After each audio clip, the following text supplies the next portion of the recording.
Hello everyone, তো আজকে গিয়েছিলাম আমরা দামোদরে ঘুরতে। তো দামোদরে যেখানে বালির কাজ হয় তো সেখানে আমরা গেছিলাম।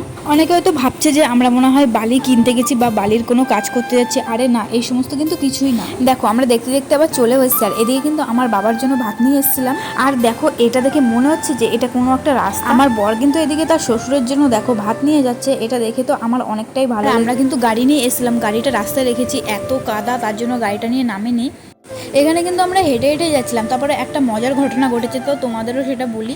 এদিকে বোন বলছে দাঁড়া, কাউকে হাঁটতে হবে না, আমরা কিন্তু গাড়িতে করেই যাব। আমি এবার বলছি এই গাড়ি তো রাস্তায় আছে, কি করে যাব? বলে দাঁড়া না, আগে দেখি কি করে যাওয়া যায়। তারপরে দেখো একটা ট্রাক্টরে চেপে গেছি, আর আমার বর কিন্তু কিভাবে দাঁড়িয়ে আছে তোমরাই দেখো। আর এখানে কিন্তু আমি আর আমার বোন বসেছিলাম। এই ভিডিওটা কিন্তু কিছুদিন আগেকার ভিডিও, যখন বালির খাত খোলা ছিল তো তখনকার ভিডিও। আর এখন কিন্তু বালির খাত বন্ধ হয়ে গেছে। এদিকে কিন্তু আমার বর এর আগে কখনো বালির খাতে কাজ দেখেনি। আমি বললাম যে চলো তাহলে দেখেই আসবে। আর এদিকে আমার বাবার নৌকা আছে, তো বললাম যে চলো তাহলে নৌকাতে একটু ঘুরবো।